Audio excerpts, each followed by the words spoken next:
أعوذ بالله من الشيطان الرجيم. بسم الله الرحمن الرحيم. وأمهات نسائكم وربائبكم اللاتي في حجوركم. محرمات ابدیہ میں سے یعنی وہ عورتیں جن کے ساتھ نکاح کرنا ہمیشہ کے لیے حرام ہے، ان میں تیسری قسم ہے محرمات بالمصاہرہ، سسرالی رشتے.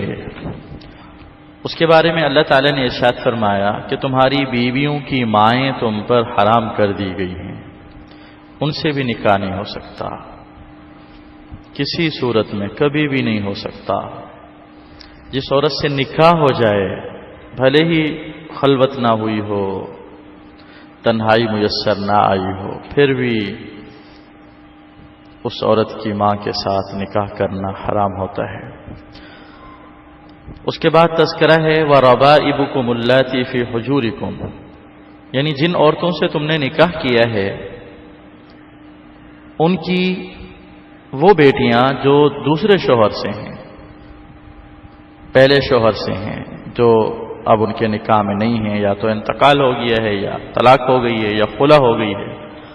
تو جن عورتوں سے تم نے نکاح کیا ان کی بیٹیاں جو تمہاری پرورش میں ہیں، جن کو تم گود لیتے ہو، کھلاتے ہو، پرورش کرتے ہو، ان لڑکیوں سے بھی نکاح کرنا حرام ہے.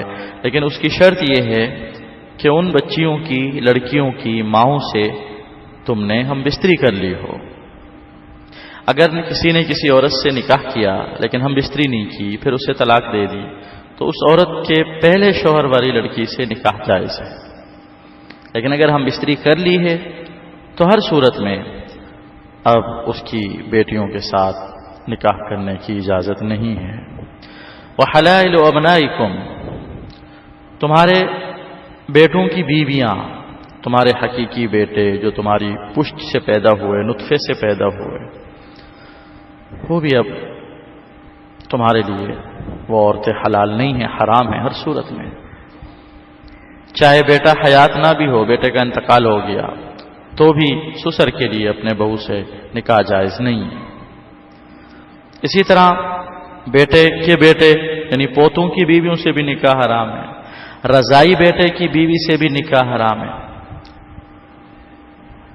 جیسے ایک شخص کے لیے اس کی ساس حرام ہے ہمیشہ کے لیے، ایسے سسر کے لیے اس کی بہو بھی ہمیشہ کے لیے حرام ہے.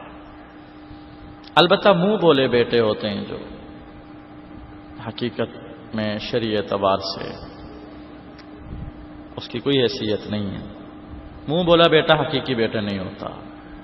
اگر وہ اپنی بیوی کو طلاق دے دے اور عدت گزر جائے تو اس کی بیوی سے نکاح کرنا جائز ہے، جیسے کہ آپ صلی اللہ علیہ وسلم نے اپنے منہ بولے بیٹے حضرت زید بن حارثہ رضی اللہ عنہ کی بیوی سے ان کے طلاق دینے کے بعد نکاح فرما لیا تھا، جس کا تذکرہ قرآن کریم کے اندر موجود ہے. اس کے بعد اللہ تعالی نے ارشاد فرمایا وَأَن تَجْمَعُوا بَيْنَ الْأُخْتَيْنِ إِلَّا مَا قَدْ سَلَفَ، دو بہنوں کو ایک ساتھ نکاح میں جمع کرنا بھی جائز نہیں. اگر ایک آدمی کے نکاح میں ایک بیوی ہے، ایک بہن ہے، تو اس بیوی کی بہن سے نکاح کرنا جائز نہیں جب تک یہ بہن ہے. ہاں اگر اس کو طلاق دے دی ہے، اس کو چھوڑ دیا ہے، انتقال ہو گیا ہے، تو نکاح کرنے کی اجازت ہے. بیک وقت دو بہنوں کو نکاح میں جمع نہیں کیا جا سکتا. اسی طرح ایک عورت اور اس کی پھپھی کو بھی جمع نہیں کیا جا سکتا. بھتیجی اور خالہ اور بھانجی کو بھی جمع نہیں کیا جا سکتا. بھتیجی اور پھپھی کو بھی جمع نہیں کیا جا سکتا. حدیث میں اس کا تذکرہ آتا ہے.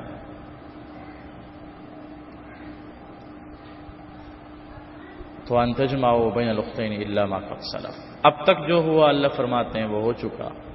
آئندہ کے لیے اللہ تعالیٰ کے بتائے ہوئے ان قوانین، ان حدود کا خاص خیال رکھیں.